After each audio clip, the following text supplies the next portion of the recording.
Students, इसमें Albert Einstein की कहानी बताई गई है। 9th क्लास का 4th लेसन, ए ट्रूली ब्यूटीफुल माइंड, हिंदी में कहानी इसमें बताई गई है। 14 मार्च 1879 में जर्मन शहर के उल्म में अल्बर्ट आइंस्टीन का जन्म हुआ था। जब वे 2.5 साल के थे वो बोल नहीं सकते थे, और जब उसने बोलना शुरू भी किया तो उसने हर शब्द 2 बार बोला। बचपन में उनका प्लेमेट उनके बोरिंग मानता था। प्लेमेट उनके जितने भी साथ में खेलने वाले बालक थे उनके साथ खेलना बहुत बोरिंग मानते थे। उसकी माँ ने भी सोचा था कि वह अपने सिर के असामान्य रूप से बड़े आकार के कारण वो पागल है। उनके स्कूल के प्रधानाध्यापक ने उन्हें बेवकूफ़ मान लिया था। बेवकूफ़ मानते थे स्कूल के टीचर, और कुछ नहीं के लिए अच्छा समझते थे। कहते थे उन्हें कुछ नहीं मालूम है, लेकिन फिर उसने इन सभी को गलत साबित कर दिया। जब वह 6 साल का था तो उसकी माँ की जिद पर उसने वायलिन बजाना सीखा और एक हिंसक वायलिन वादक बन गया। जब वह 15 वर्ष के थे तब उनका परिवार म्यूनिख में शिफ्ट हो गया, लेकिन वहाँ उन्हें स्कूल के सख्त अनुशासन से असहज महसूस होता था। वो अच्छा नहीं महसूस करते थे।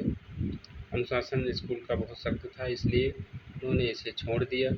स्कूली शिक्षा पूरी करने के बाद उन्हें ज्यूरिख विश्वविद्यालय में प्रवेश मिला, यूनिवर्सिटी में, क्योंकि विश्वविद्यालय में माहौल अधिक उदार था और वे नए विचारों और अवधारणाओं को स्वीकार करते थे। इसके अलावा उनकी भौतिकी और गणित में अधिक रुचि थी। विश्वविद्यालय में वह एक साथी छात्र मिलेवा मारिक से मिले। वह उतनी ही चतुर थी और बुद्धिमान थी जितने कि अल्बर्ट आइंस्टीन। बाद में उन्होंने शादी भी कर ली और उनके 2 बेटे भी थे, लेकिन उनकी शादी सफल नहीं हुई और वे 1919 में अलग हो गए। इसके बाद अपनी शिक्षा समाप्त करने के बाद अल्बर्ट ने बर्न में पेटेंट कार्यालय में एक तकनीकी विशेषज्ञ के रूप में काम किया। इसके अलावा वहाँ उन्होंने गुप्त रूप से अपने विचार पर सापेक्षता पर काम किया। उन्होंने अपना पेपर सापेक्षता के विशेष सिद्धांत पर रखा, जो विश्व लोकप्रिय समीकरण है, जो सिद्ध हुआ है E बराबर mc स्क्वायर द्वारा अनुसरण करता है।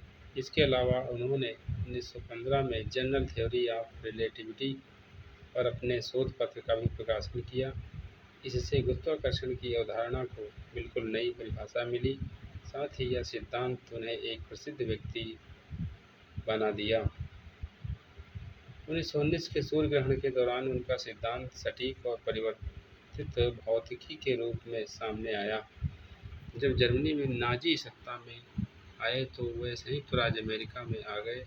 वह ऐसा इसलिए करता है क्योंकि वह नहीं चाहता था कि उसका शोध और निष्कर्ष विनाश के लिए इस्तेमाल हो।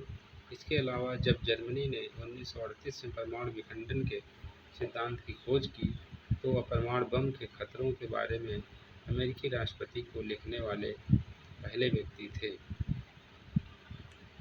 इसके अलावा 1945 में जब अमेरिका ने हिरोशिमा और नागासाकी, जो कि जापान के 2 शहर थे, उन पर परमाणु बम गिराए तो उन्हें बहुत दुख हुआ। इसके अलावा उन्होंने विश्व सरकार के गठन के लिए संयुक्त राष्ट्र को एक पत्र लिखा ताकि यह इस तरह के विनाश की पुनरावृत्ति को रोक सके। अंतिम दिनों में उन्होंने इसे विश्व शांति और लोकतंत्र की वकालत करते हुए राजनीति में बिताया। इस महान वैज्ञानिक का निधन 76 वर्ष की आयु में 1955 में हो गया। 1955 में इनका देहांत हो गया था। बहुत अच्छे वैज्ञानिक थे। E बराबर mc स्क्वायर, जो कि पूरी दुनिया ने इनको फेमस किया, पूरी दुनिया में फेमस हो गए E बराबर mc स्क्वायर के कारण।